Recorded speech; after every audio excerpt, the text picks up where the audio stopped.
Hey, what's up, everybody? Welcome to the Left Fresh Podcast. Happy Wednesday, Hump Day, proverbial Hump Day, as you call it. Hope everyone's having a great week.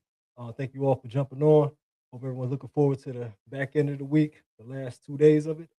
Um, Great time, April. A lot of sports going on right now. Great time to discuss it. We had a great point and a lot of good events leading up to this, and even better events leading up going into this weekend. It is officially the playoffs, NBA playoffs, NBA playoffs. That's right. The regular season is over.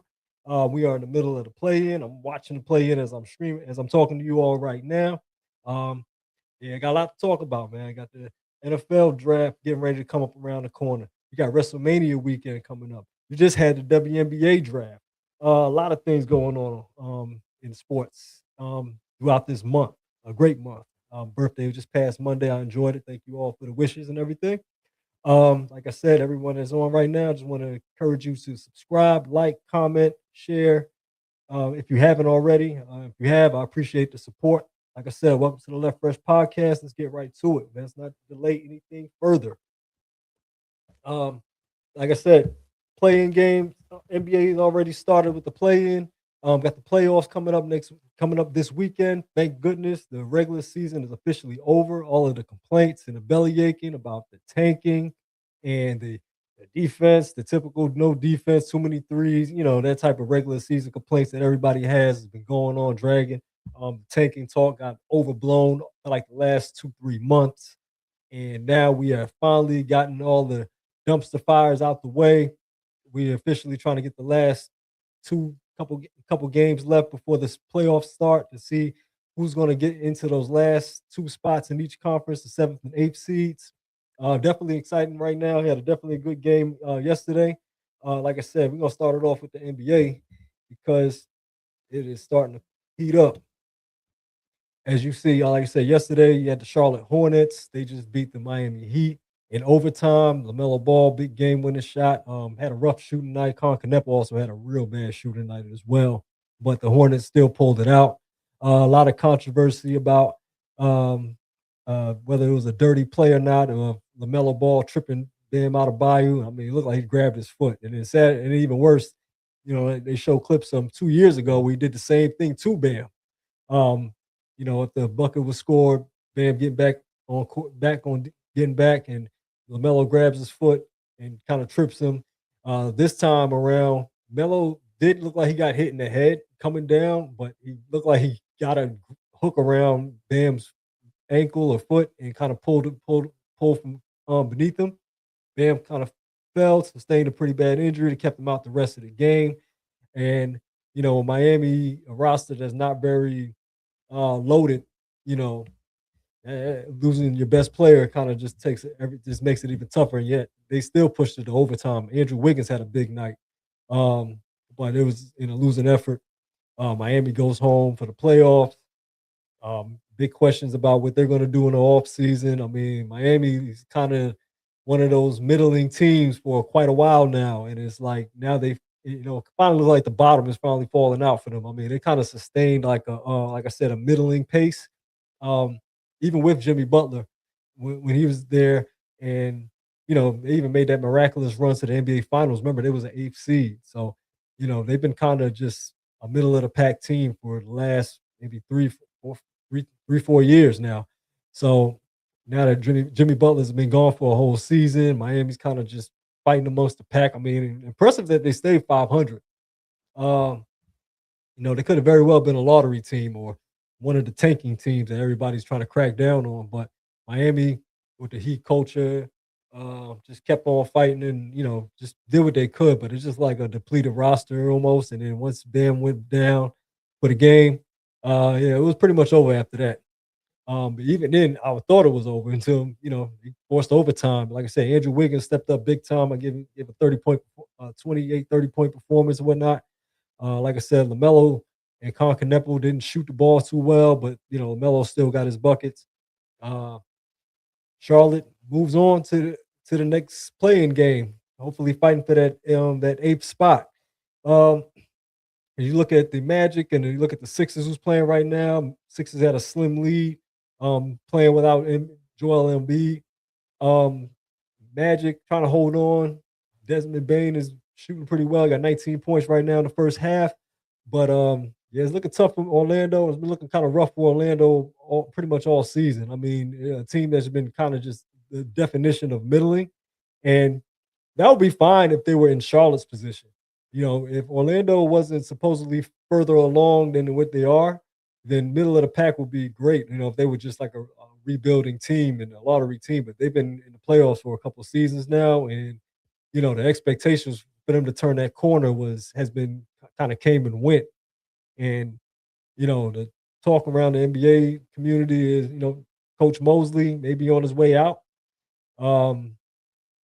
Paulo Banchero and the locker room, and the vibes is like don't seem to be on the same wave. It's like almost like a case of a lost locker room. But they're still playing pretty hard right now. But like I said, he playing a Philadelphia team without Embiid. I mean, Paul George is back though, and Tyrese Maxey's playing pretty well. And then you still got VJ Edgecombe, but that's a team that Orlando's supposed to be further along than where they are. I would not be surprised if there's a coaching change at the end of the season, regardless of how Orlando's season ends. It's probably going to take a miraculous run that I don't see happening. If they lose this one tonight, they got one last shot against the Hornets, and if they lose both of those games, it's definitely time for a change in Orlando. So yeah, keep an eye on that. I think both of the Florida teams is probably looking to make some changes and make some splashes in the off season. Miami, one of those dark horse teams in talks of trying to get Giannis. I'm not sure what can they even offer for Giannis that would entice Milwaukee to make that move, but they are a big market. They do have a legacy or a history of, big stars coming to that market, i.e. LeBron.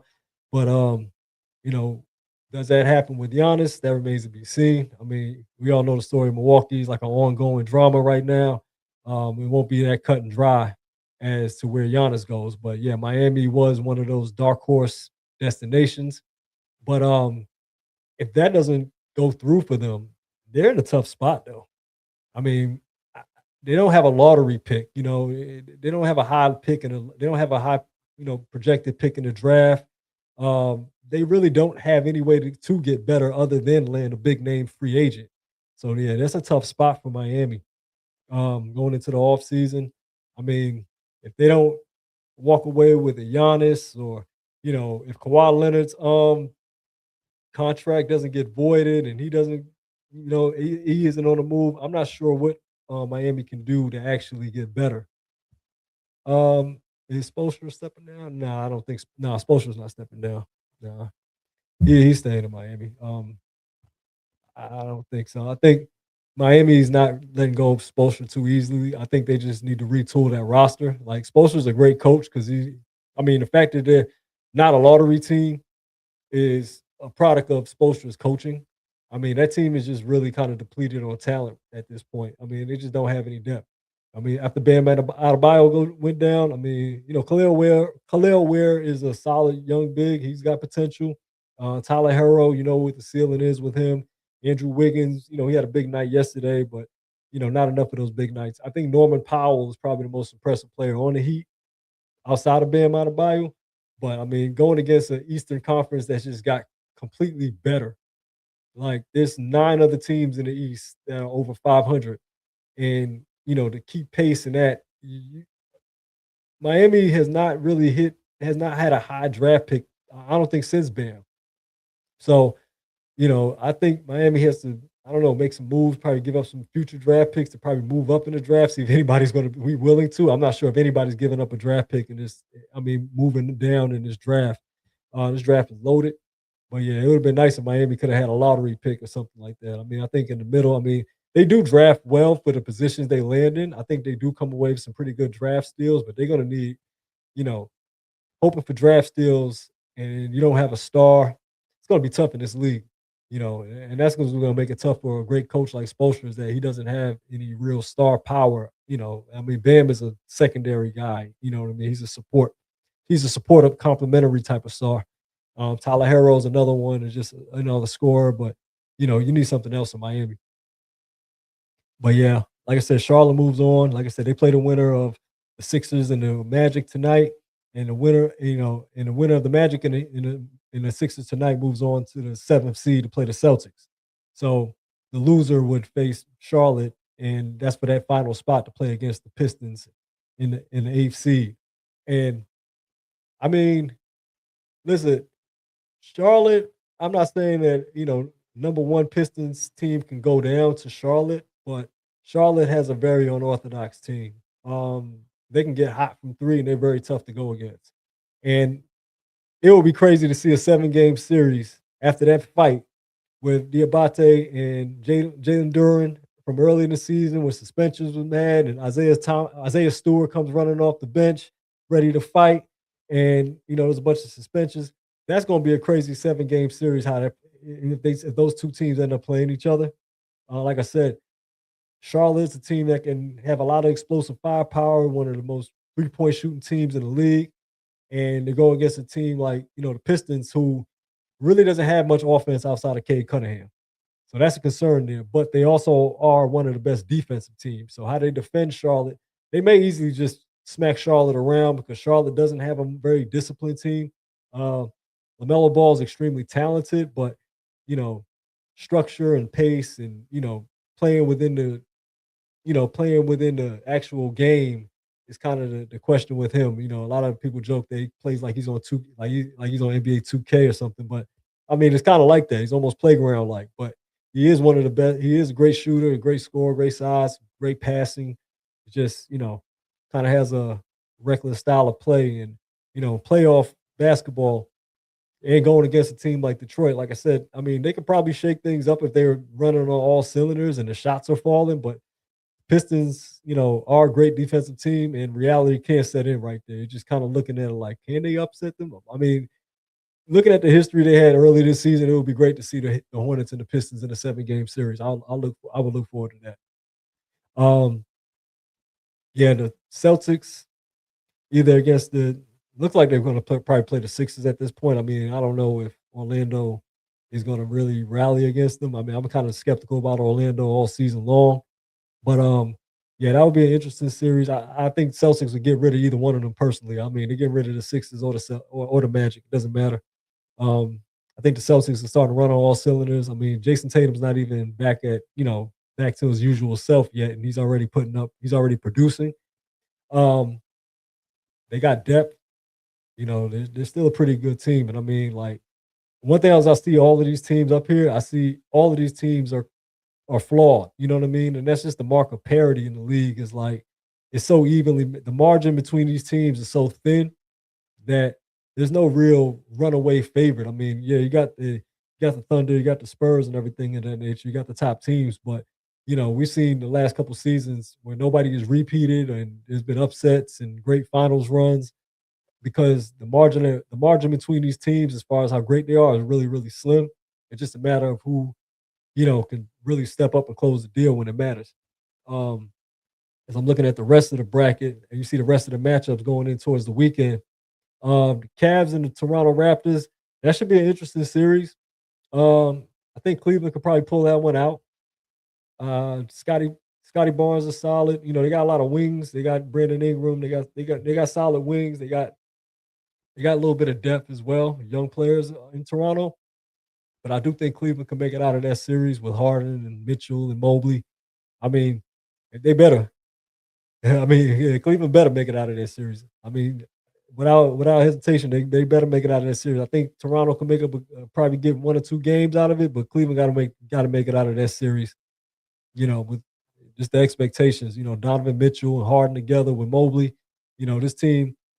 You know, has enough depth. And I mean, a mid-season trade is probably the only reason they gave him the grace of being in a fourth seed as opposed to you should be in a second. You should be first, second, or third seed. You know, with that type of move. But at the same time, there's a mid-season trade. We'll give him grace. But yeah, you got to pull out a playoff series. I mean, really, you got to make a deep run, especially James Harden. This is yet another team, another good roster that he can add to. At this point in his career, I mean, he's still playing well at a high level. Um, Donovan Mitchell, still one of the great dynamic scorers. Donovan Mitchell's a great playoff performer as far as individually. Like he doesn't really have bad games in the playoffs, but he kind of just runs into better teams or better, better individual players than him in some instances. But yeah, it's those two together. I mean, I seen somewhere where it's like who's more on trial? Is it Harden or Donovan Mitchell? Well, we know Harden's already on trial, but yeah, Donovan Mitchell's at that point as well too. It's like he's a veteran at this point, and honestly, between those two, Evan Mobley has to be the key for them. For Cleveland, Evan Mobley has to be the key for them. They're going to make a deep run.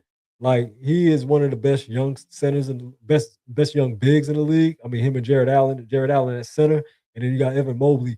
You know, he's got too much game and too much of refined scoring and finesse game, and you know, great defensive player. Like at some point, the key's got to get handed to Evan Mobley because one of the things when I looked at Cleveland and how this roster is constructed is that Donovan Mitchell is like the big star that was acquired on a team that was building through the draft.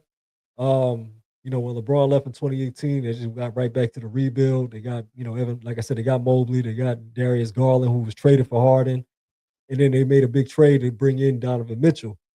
I feel like the window is kind of like not on course with each other. You know what I mean? Like I think Evan Mobley's the young star emerging to his own. Until they but they traded Garland and they got a little bit veteran with Harden. So really you kind of just sped up the window to where, you kind of had another year or two to grow with your young roster and around the star. But now it's kind of like you had it Harden, you kind of fast tracking at this point. Now it's like, this is a veteran. This is a guy. This is a legendary first ballot Hall of Famer in James Harden. That you know, if he gets a ring, I mean, he can do wonders for his legacy. Right now, is without one, and he's on a team that's competitive in the East, more than competitive. I think one of the top teams. Yeah, I mean, there's definitely expectations in Cleveland. Um, like I said, the Raptors. Been a while since they actually made any noise in the playoffs. Good to see them in there. Um, you got a like I said, young core. I mean, they could throw some matchups in there to probably throw Cleveland off, but honestly, I think Cleveland should be the more veteran, poised, experienced playoff team that should be able to pull out this series. And I'm looking at my Knicks against one of the teams I did not want to see in the playoffs, the Atlanta Hawks. And the Knicks better win this series. The Knicks better win this series. Oh, the Knicks better win this series.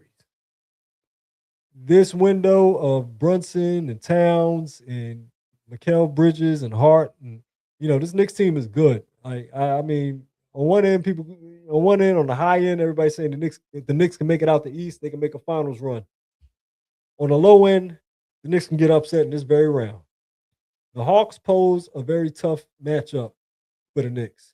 Okay, you got Jalen Johnson, who 6'9", point forward.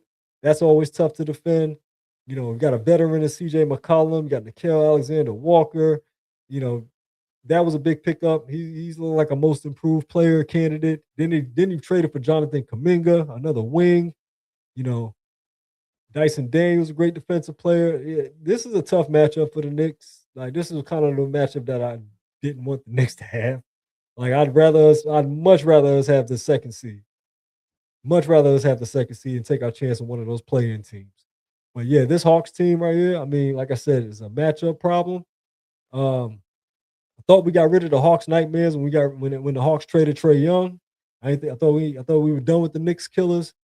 Hopefully, there's no Knicks killers on this team anymore. Hopefully, this team flames out.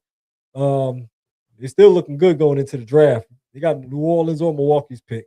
More than likely, New Orleans pick. But man, that's a good look for the Hawks going into the offseason. But I hope we send them into the offseason this round. Otherwise, it's probably going to be a shakeup in New York.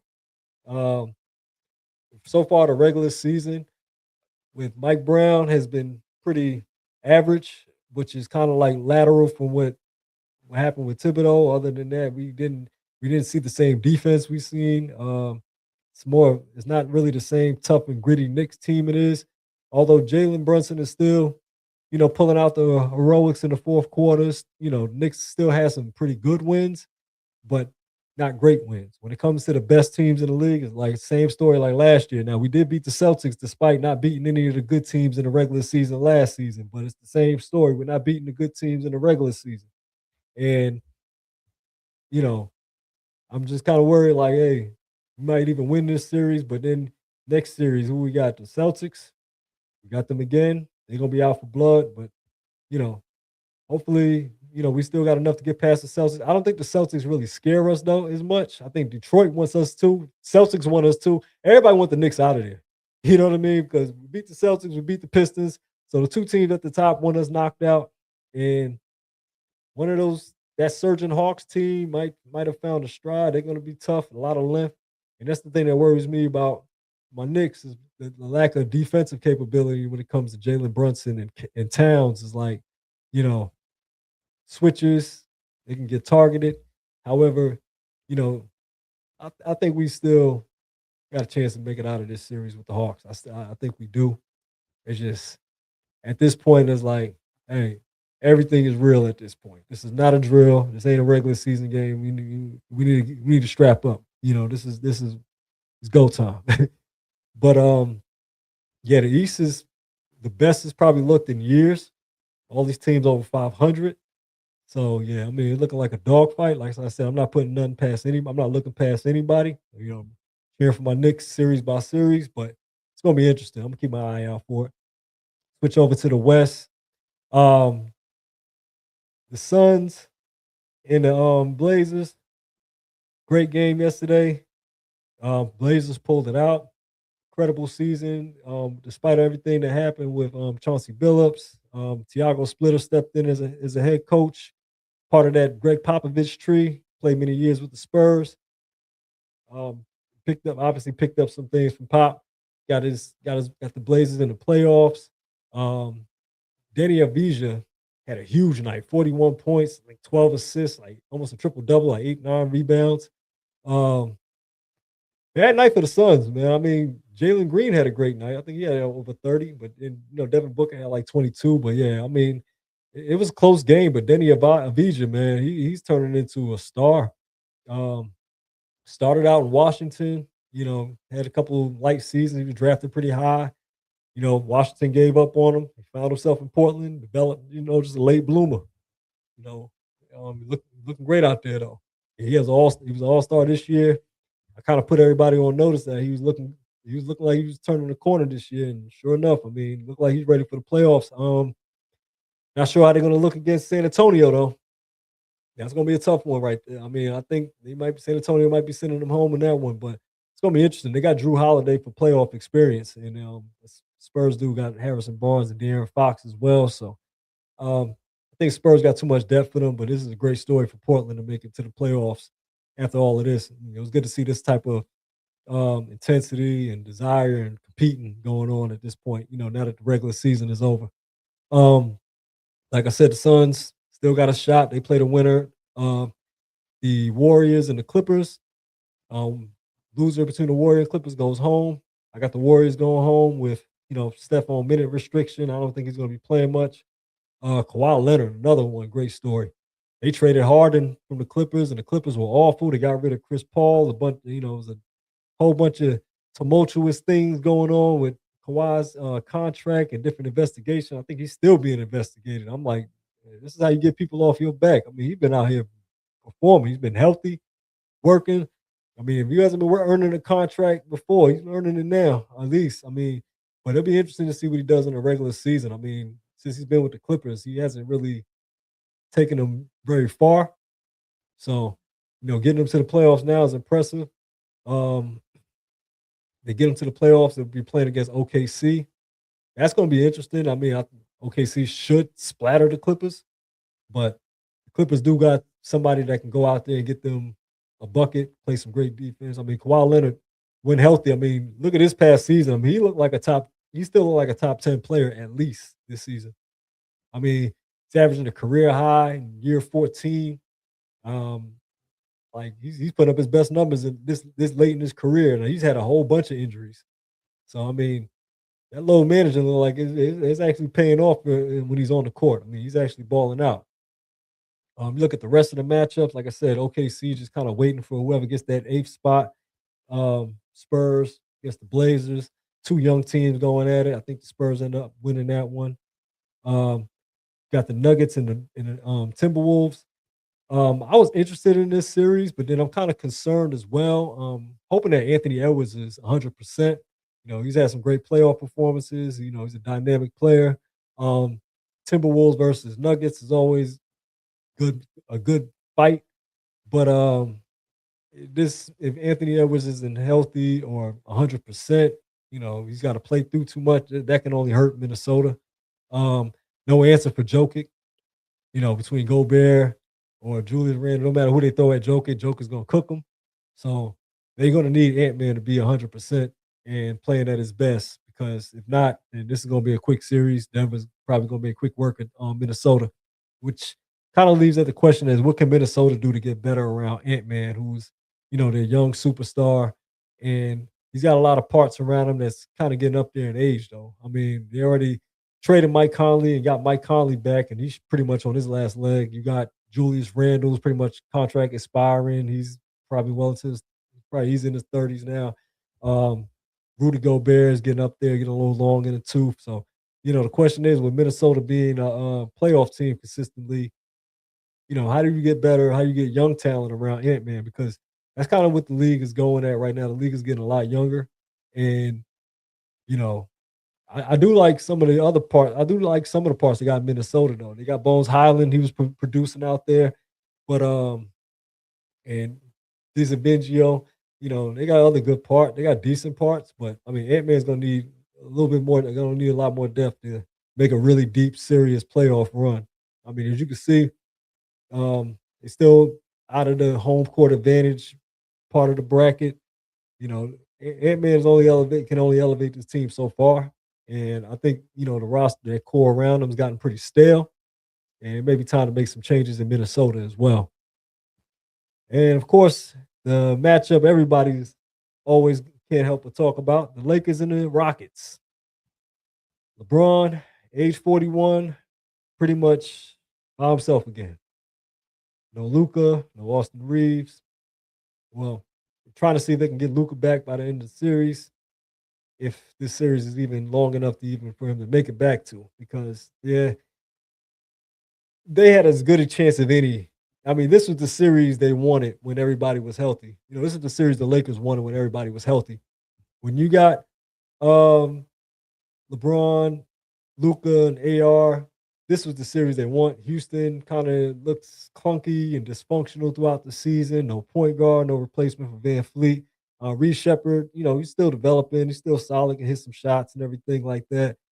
But a healthy Luca, LeBron, and AR, those three should have been able to make it out of this series. Without them, or without them even 100%, this series is not gonna. I don't see this series lasting long. I see a lot of people questioning how far LeBron can actually push the series to without them. Listen, I'm not saying LeBron. So I mean, if he does something amazing, that's LeBron work. But without Luca, without Austin Reeves, this is a Lakers team that is extremely exposed. Like DeAndre Ayton is pretty much your second best player out there. Yikes. Um, yeah, against Sengun, Durant, Amen Thompson. I mean, the Rockets are just going to throw everybody at LeBron at this point. And without Luca, this might be one of the worst situations he's probably been in since. And I don't even want to say 2018 because he took them to a finals. This is kind of a different. This I don't think this is going to be the same heroic stories that we've come to know and grow to love from LeBron. I think this is just hey, you did what you could. It was a great season. Where LeBron goes after this season, that's going to be an interesting talk because you know it's. I don't see the. I'm gonna tell you now. I don't see the Cleveland homecoming. I think as long as Dan Gilbert's there, I don't see LeBron going back to Cleveland. Um, and I just think that LeBron's past that. I think will he retire this year?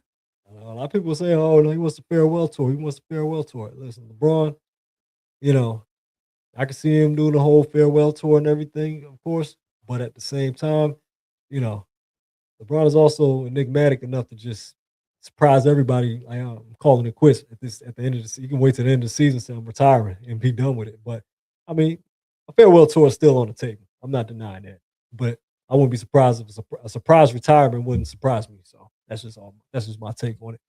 But yeah, man, playoffs is really heated up. It's all in place, ready to cook. You know, saying the play in is finishing up. Like I said, I'm catch this Warriors and Clippers game after I jump off the live. I'm gonna catch the rest of the play in to see how it all gets set up, and then of course the creme de la creme, the first weekend of the playoffs. You know, I'm looking forward to it. April 18th, Saturday. A lot of big games, a lot of good matchups, and I'm really hoping that the NBA really lives up to the expectation because the way the regular season with all the groans and complaints and everything like that, I think the standard is that much higher for the NBA playoffs. But yeah, that's it for the NBA. If you're jumping off for the first, if you're just jumping on right now, I'd like to encourage you to subscribe, like, comment, share, tell a friend and tell a friend. Like I said, it's the sports night on Wednesdays. Thank you all for jumping on. I'm gonna switch gears now. Oh, switch gears because, like I said, the WNBA draft, happened last week. AZ Fudd went number one. UConn, great shooter. Paige Bucker's teammate is now a teammate out there in Dallas. Great pick. I think I said that backcourt is going to be kind of lethal as far as that scoring goes. A lot of firepower come from there. Another note: five UCLA Lady Bruins went first round. And that's impressive. That UCLA team went crazy in the great run. Beat South Carolina, won a natty. So, needless to say, a lot of those picks are gonna bolster up their draft stock right there. But one person for sure, Lauren Betts. I think that was a great pick for the Washington Mystics. She's probably going to be an elite big in the WNBA. She got great footwork, of course, the size. Can't deny that. She got a great shooting touch. I can see Lauren Betts developing as probably the best player in this draft, possibly, because she's going to be tough, or at least as far as an interior defender, rim protector. Yeah, I think that was a good pick for the Mystics, along with AZ Fudd. And then Brittany Griner traded to the Connecticut Sun. So, any of that potential teaming up with Angel Reese in Atlanta, that's out the door too. I thought they was going to keep like I don't know, a huge front court in Atlanta. But yeah, Brittany Griner on the move, you know, big moves in the WNBA. But and then I go to the NFL. We're getting closer to the draft before we get into the WrestleMania festivities this weekend. Getting closer to the NFL draft. And to me, if you don't know Mel Kiper, you haven't watched too many NFL drafts. To me, it's not even draft time until Mel Kiper's face is everywhere in his mock drafts, and he's going on and talking and everything like that. He's a mainstay in the NFL draft scene. So you see him, it's draft time. Earlier today, I think yesterday or such, Mel released his mock draft. We see a bunch of mock drafts all throughout the season. We're getting closer and closer to the draft, so you start seeing more talks. Like I said, I maintain that this isn't a quarterback rich class. They say it's not a very good receiver draft. But I think this receiver draft might be pretty good, might be better than expected. Running backs, not as much depth at the running back position, except for one of the top running backs, except of course for the best running back in this draft, which is probably going to be a top 10, maybe top 15 pick at least. Jeremiah Love, that is.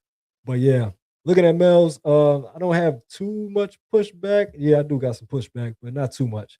But Fernando Mendoza is pretty much looking like a lock to go to the Raiders. A quarterback that's at least first round caliber is going to they're going to reach for any team's going to reach for the stars for that. Raiders, I was kind of like saying I don't know if the Raiders are going to trade down after getting Kirk Cousins, but then I was like, nah, you got to take the quarter. Kirk Cousins is not a long-term solution. He's probably going to be a bridge quarterback. Only because I hear him talking about maybe Fernando Mendoza possibly sitting. I don't think that's going to happen either. Like I said last week, Raiders are not a situation where a quarterback can sit and learn. You do that in Kansas City when your team's a playoff team. You do that when your team is still in the playoffs, like Green Bay with Aaron Rodgers and Jordan Love, or you know Patrick Mahomes in Kansas City. You don't make a rookie quarterback sit on a dumpster fire. There's nothing to learn. Just throw. The only way he can learn there is if you throw him to the wolves. Let him have a Cam Ward season. Let him have a Peyton Manning season. Let him have you know, a Bryce Young season. I mean, he'll feel his way through. You know, Probably get him a good offensive coordinator. I think Kubiak pretty much knows what to do, but you know, I see this season as being kind of rough for them anyway. My question is, you know, if the Raiders are in position for a quarterback next season, and next season's quarterback class should be a lot better, what happens with Fernando Mendoza? So that's to me, you know, where he lands at in Oakland, I mean, in Las Vegas, still thinking Oakland. Where he lands at in Las Vegas is really going to be contingent upon his individual progression. Like he's going to have to really progress because if the Raiders are bad again and he's not looking like the franchise QB of the future or anything like that, they could very well be looking at another quarterback in next year's draft. Like quarterback talent looks a lot better in next year's class. I mean, is that going to really play out like that? I mean, it seems like quarterback play seems out. The stock of these quarterbacks is real high to like the off season, beginning of the season, and it just kind of just dies down towards the course of the season because it seems like defenses have caught up in the college and pro level and just a lot more run first type of offenses and everything. So, but at the same time, I like I like a lot of qualities about Fernando Mendoza. Mendoza though, he's got a good attitude. He's got got all the intangibles. I think the question is his actual arm talent or actual skill set, but you know, quarterback is also more of an intangible position. So I think with the right attitude and everything like that, he can he can actually improve the culture of a team. Can he really get out there and get it done, or enough to where Oakland says, "Hey, we can build around him," or if if the Raiders are saying, sorry, I keep saying Oakland, if Las Vegas says, "Yeah, we can also get this quarterback and move forward with him," so yeah, um, I'm not so much looking at whether he's going to turn around the Raiders.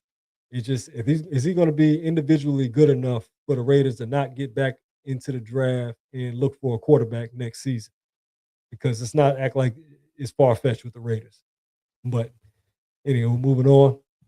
Number 2 pick, Mel Kiper thinks that the Jets should go for Caleb Downs. Um, it's rare for a safety to go number 2.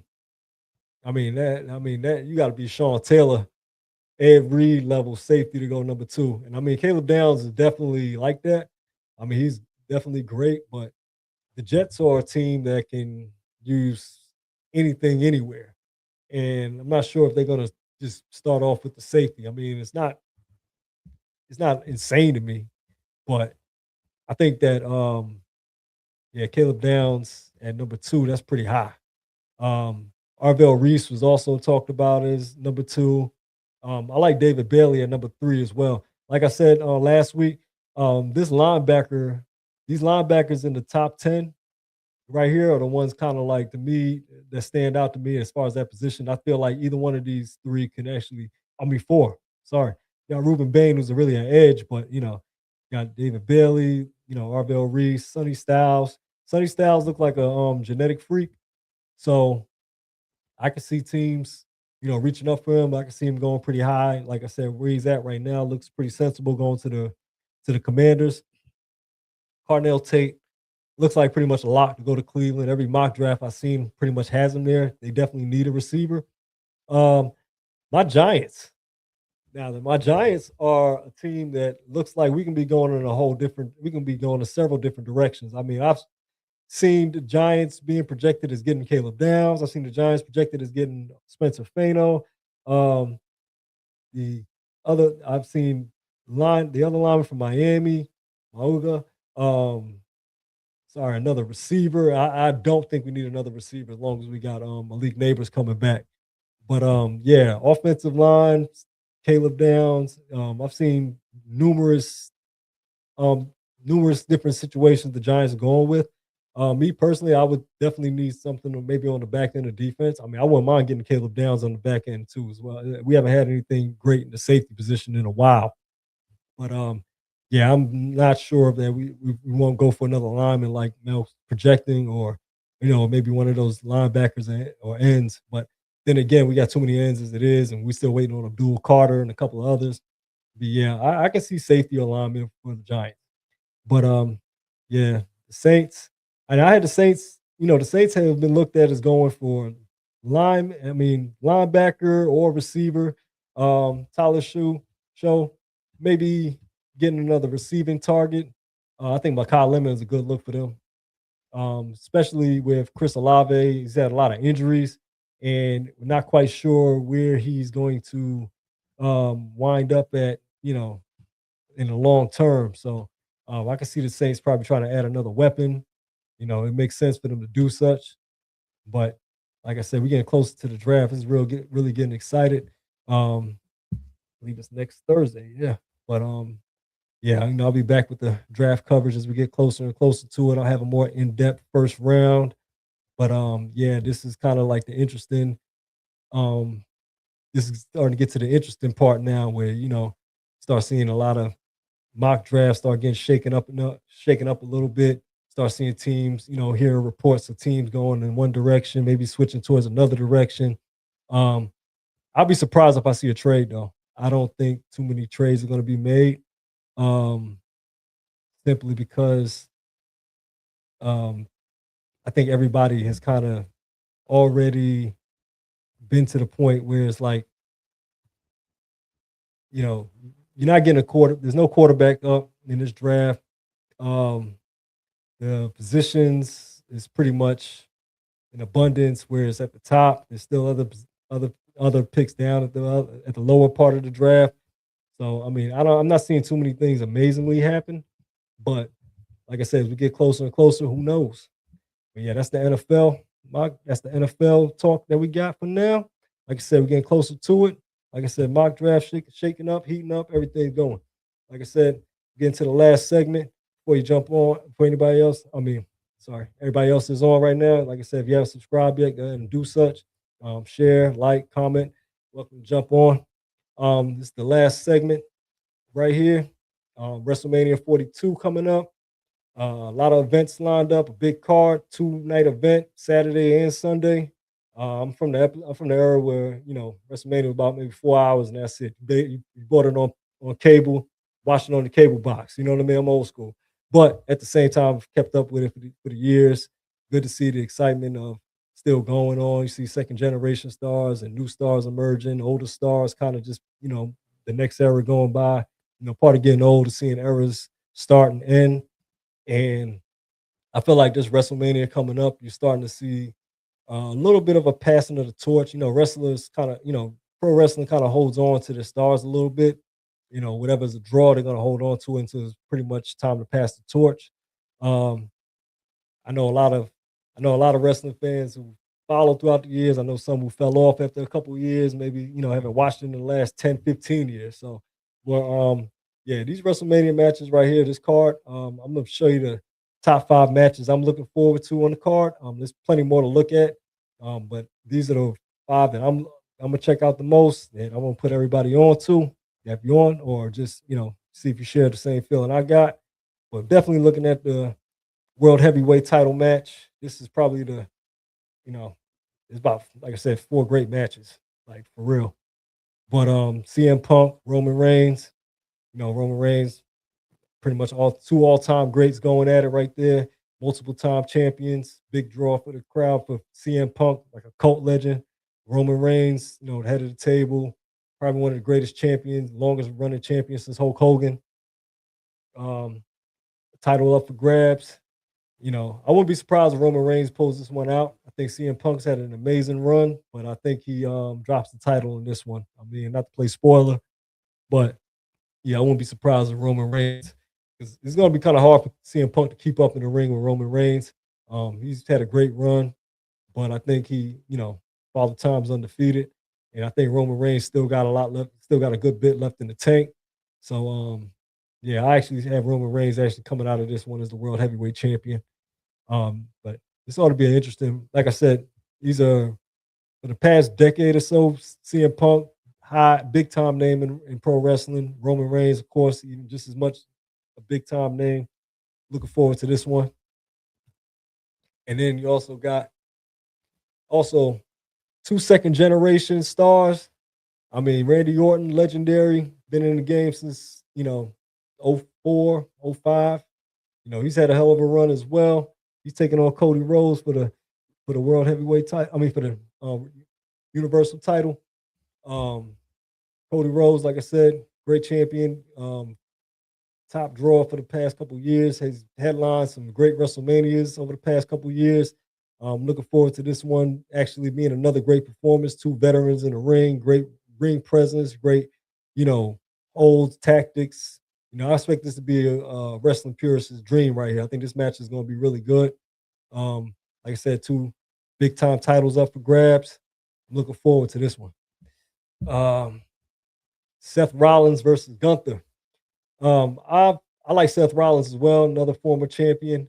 Like I said, came in the game. I liked him since Roman Reigns and Seth and Dean Ambrose came in 2014 as the Shield. Since they broke up, they kind of just him and Roman Reigns just took off to a whole new heights. Seth freaking Rollins, going against Gunther, the ring general. Gunther's been retiring guys left and right, from Goldberg to John Cena to AJ Styles. Gunther's retiring everybody.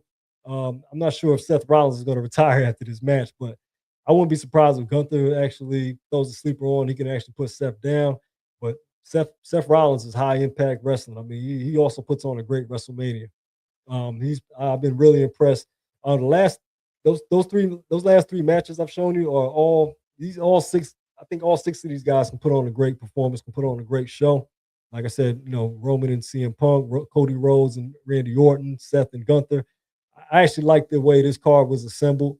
I think these are all matchups capable of putting on great matches. So yeah, Seth and Gunther, this ought to be a good one right here too, because it's two contrasting styles. Seth is like athletic and high flying, can do some technical moves, and then Gunther just a straight ring tactician, submission holds, deceptively strong. So yeah, this matchup right here, I like this one right here. This is a good one. And the ladies matchup, I wouldn't mind seeing as well. Jade Cargill and Rhea Ripley. Rhea Ripley, big time following. Jade Cargill, excellent athlete. Um, this matchup right here for the WWE Women's Championship. Yeah, this is a good one right here that they put together. I like this one. I like how it's culminated. I like the build up to it.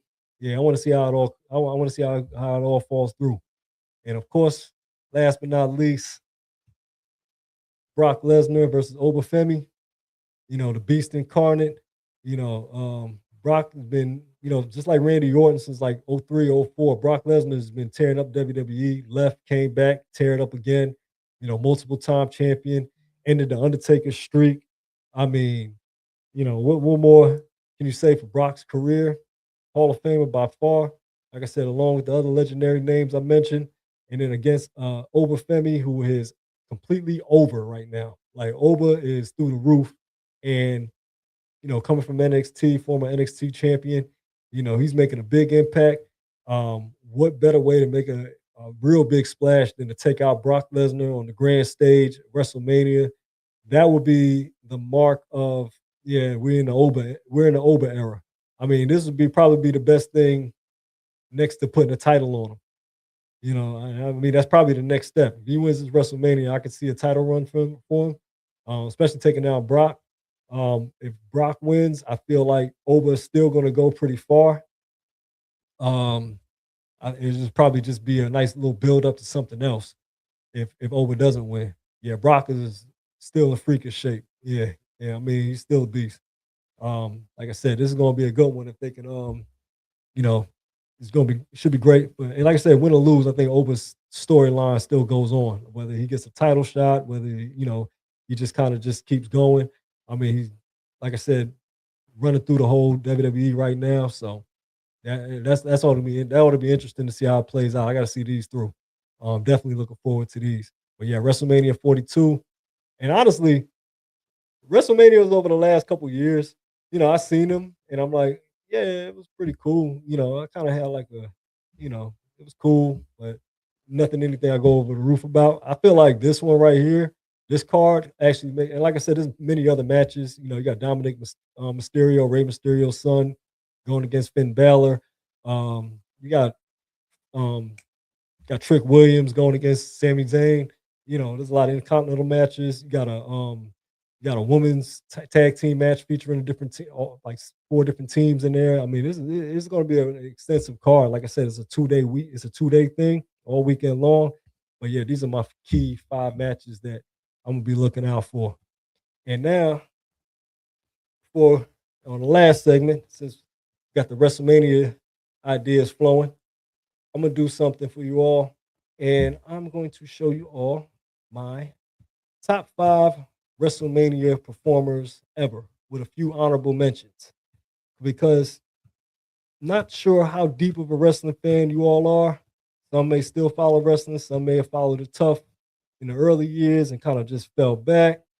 But or just kind of peek in here and there. I got kids that still watch it and everything too. So um looking back at it, I gotta look at the best 5 performers on a WrestleMania stage.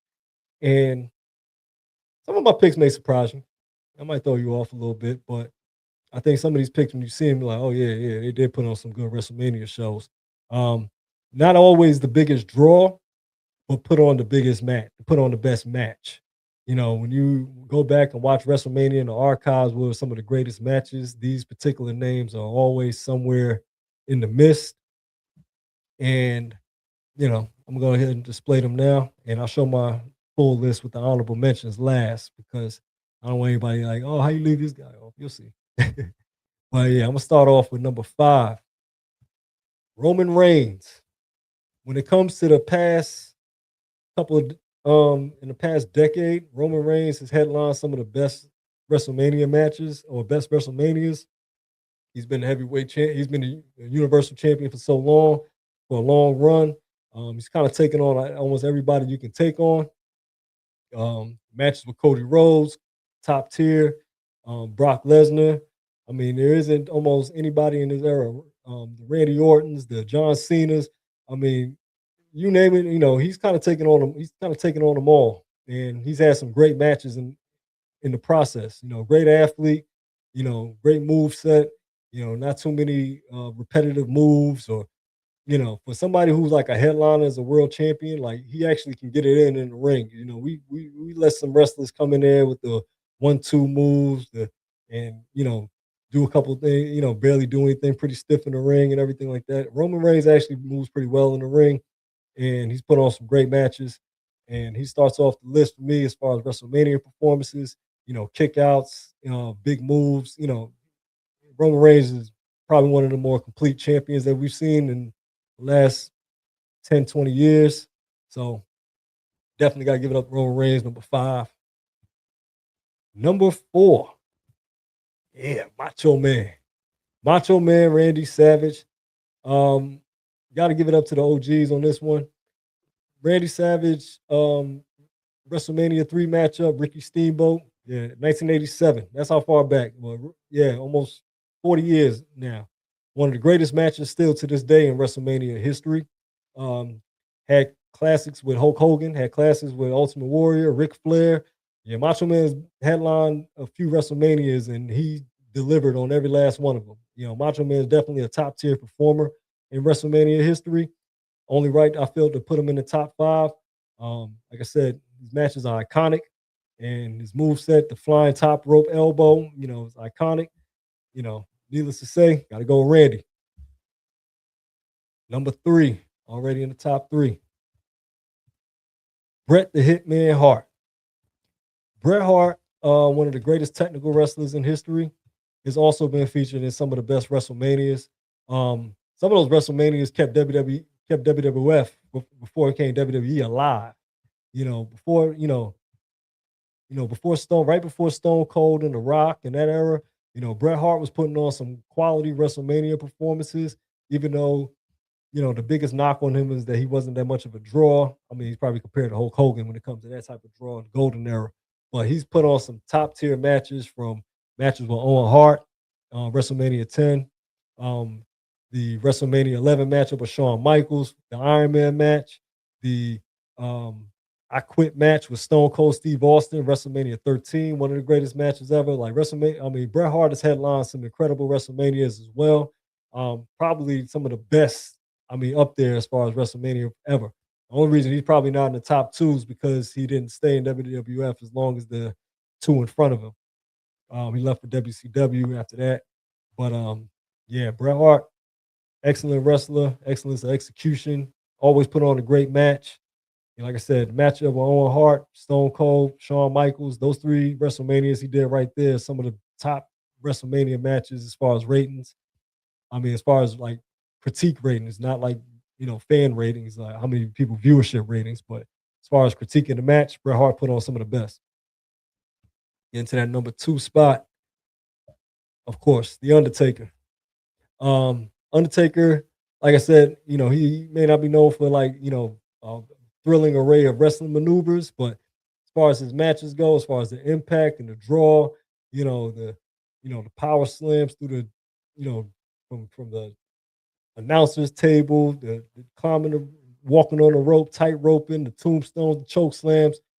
Most importantly, the Undertaker's career is personified by his incredible WrestleMania streak. The Undertaker's streak went so long that it became, part of his legacy. And that until he lost, and I remember people being upset when Brock Lesnar broke the streak because it was like, it was almost symbolic. Like, the Undertaker is now 25-2, but he had 21 consecutive WrestleMania victories from 1991 to 2013. He 21 straight WrestleMania. That's 21 years undefeated at WrestleMania. That is a crazy, unheard of streak. That's probably just as impressive as any title reign, But I mean, like that's when they say about Undertaker impact, because he won't be put in a discussion as the greatest champions ever, but his he was the substance and the fixture in WWF and WWE, and just he's been one of the pieces that kept WWF and WWE going for so long, and it always culminated in a WrestleMania with a big match with him, and his streak is on the line. And I remember the shock on everybody's faces when Brock Lesnar finally broke that streak. But yeah, 21 years undefeated in WrestleMania is insane. And you know, this is why Undertaker is number 2, point blank, period. And like I said, the matches he put on were quality as well. From the opponents he went against all type of monster heels, great heels. He had some clunker WrestleMania matches. Now I'm not gonna sit up here and say, like, I think him and Diesel, Kevin Nash, two big 6'10", 7-footers, that got kind of clunky. The match with him and Sid Vicious, rest in peace, kind of clunky. King Kong Bundy and everything like that. Those are clunky matchups. Giant Gonzalez, of course, is probably the worst WrestleMania matchup, one of the worst WrestleManias ever. But it all evens out when you go against, the Triple H's, the Shawn Michaels, the, Kane's, you know, Undertaker went against a lot of great wrestlers, and at that point, during the streak. So he had some good ones and bad ones, but it was a very long and remarkable streak. 21 years is a long time, and to be undefeated at something is, that's impressive for his legacy. So he's number 2 as far as the WrestleMania list for me, as far as WrestleMania performers. And that leaves just number 1. And you know what I'm going with? Mr. WrestleMania, Shawn Michaels. The name itself says it all, Mr. WrestleMania. He has, every time Shawn Michaels is in a WrestleMania, he puts on a show, a hell of a show. And looking at the show that he put on, going back to the ladder match with Razor Ramon in 1994, that classic one, the first ladder match and a WrestleMania, which set the tone for many other ladder matches for the Intercontinental title. Of course, the WrestleMania 11 first WWF title win against Bret Hart, capturing the boyhood dream and all that narrative stuff. See, Shawn Michaels had a storyline for all of his, performances as well. Went against some of the best, like I said, some of the best matches. He went against Bret, he went against Stone Cold, he went against The Undertaker, he went against Triple H and Benoit in a triple threat match, went against Hulk, he's went against Kurt Angle, he's went against, Shawn Michaels taking on them all. Like that second run he had, because he went on hiatus with the back injuries after '98. and then he came back in the 2000s and had a great run after that. So, I mean, Shawn Michaels just really just extended a legendary career, and most of that was marked in the biggest stage of them all, WrestleMania. So those are my top two: Shawn Michaels, The Undertaker, and 3, 4, and 5 got 3, 4, 5 got Bret Hart, Macho Man, and Roman Reigns. That's my top five. I'm gonna go ahead and show you the complete list with my honorable mentions. So, people won't wonder where Stone Cold, Rock, Hulk Hogan, and John Cena at. Got to throw them in there because those four names have highlighted so many WrestleManias, have been the face of the WWE and WWF for so long throughout their careers. Another honorable mention: Triple H, one of the greatest villains, one of the greatest heels, and now running the show at WWE. Um, look like he's putting out a good product for WrestleMania 42. Got to salute him for that. There's a lot of complaints over the years and everything like that, but Triple H is getting the hang of his roster and actually putting together a good card for this one. Like I said, this goes back to the WrestleManias he's had as well. Triple H went against some of the best especially in the Attitude Era. Triple H, one of the greatest heels that the Attitude Era needed, especially the Ruthless Aggression Era in the 2000s. One of the great heavyweight champions ever, one of the great champions. And then, of course, like I said, the other four, the Hulk Hogan, Stone Cold, The Rock, and Cena, some of the biggest names in wrestling history, box office names. So, got to shout them out. Got to give them an honorable mention. But yeah, that's my time off. Like I said, it's a great week, great weekend, heading into a great weekend. Hope everyone enjoys the WrestleManias if you watch them, or the NBA playoffs. Like I said, I'll be gearing up for more content, more stuff to discuss. Like I said, it's getting interesting in this month.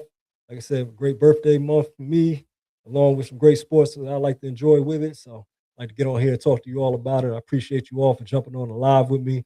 I want to encourage you to subscribe, like, comment, share, tell a friend to tell a friend. I'll be back next Wednesday. Saturday, I'll be preoccupied with my birthday festivities still. But like I said, I'll be back the next following Saturday with the hip hop episode as well at 10 o'clock. But I'll keep the postings up for that. You all stay up. You can follow me up on Instagram at This Is Left Fresh. You can follow me on TikTok at This Is Left Fresh. And like I said, I'll be back at you posting more times. That I'll be on live for everybody so we can all engage and interact. I appreciate you all jumping on. It's the Left Fresh podcast. Till the next time off. Have a good night.